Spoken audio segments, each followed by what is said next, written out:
pessoas fazem coisas no sexo apenas para agradar o parceiro. Uma vez eu já fui procurada por uma seguidora, né?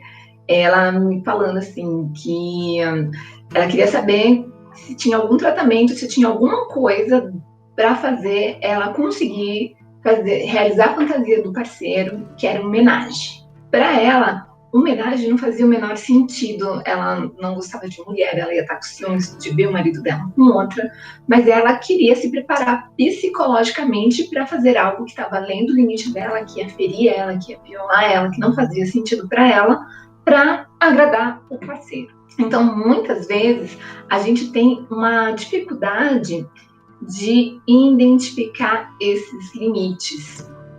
Eu já conheci pessoas que participava de swing com um parceiro, ela não tinha prazer, ela não tinha orgasmo nem com o parceiro, nem com os outros parceiros, mas ela ia para esse tipo de experiência porque era algo importante para o parceiro, porque quando ela conheceu ele falou que ele gostava dessas coisas e daí ele já falou que era importante para ele, então para ela poder estar com ele, ela se submetia a esse tipo de situação. Bom, já também conheci mulheres que vivem nesse mundo aí liberal, sexualidade livre, poliamor, suruba, um monte de questão aí. E daí elas falavam assim que elas estavam participando ali dos grupos, mas que muitas vezes elas faziam coisas que elas não queriam, que elas não conseguiam colocar limite.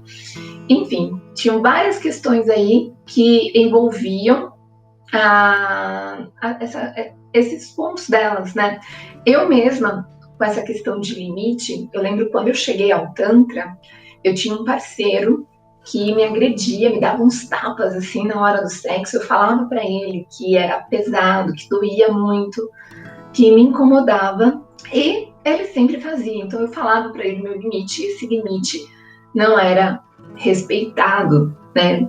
E depois foi uma coincidência do destino, né? Eu acabei atendendo uma pessoa que era ex-namorada desse meu ex-namorado. E ela, contando a história, ela passou exatamente por coisas parecidas com o que eu passei, mas eu acredito que talvez pior, que ela, quando ela chegou na sessão, ela falou assim que ela foi estuprada pelo parceiro, porque na relação sexual, na experiência, ela colocou para ele alguns limites. Ela falou que estava doendo, que estava incomodando, e ele continuou como se nada tivesse acontecendo, e ela falou que se sentiu muito ruim, mas ela continuou se relacionando com ele, assim como eu, né, que ele me agredia na hora, e eu continuei me relacionando com ele. Então, a gente tem muitas dificuldades em colocar limites dentro do contexto sexual.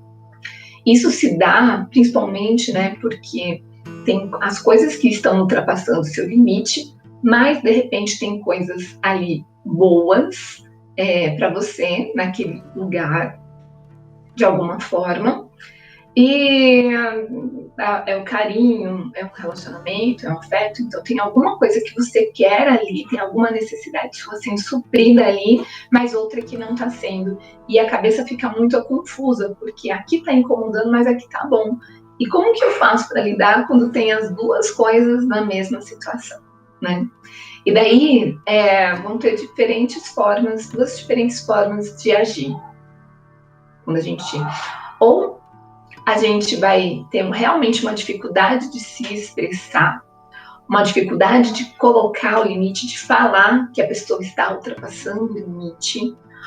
Ou uma outra coisa pode acontecer, que eu posso expressar e não ser levado em consideração, porque não é porque eu estou falando, o meu limite é esse, que eu estou realmente colocando o limite. Porque se eu falo para o outro, meu limite é esse, e o outro está ultrapassando o meu limite, e eu ainda continuo, então eu não estou colocando o limite, ele está ultrapassando, eu continuei. Não acontece nada, não muda nada, ele pode ultrapassar, que eu continuo com ele, e aí, né? Então é uma questão aí para a gente pensar, tá? Porque colocar limite não é só você ter coragem de falar, é você também saber como que você vai reagir O que você vai fazer se o outro não respeitar o seu limite?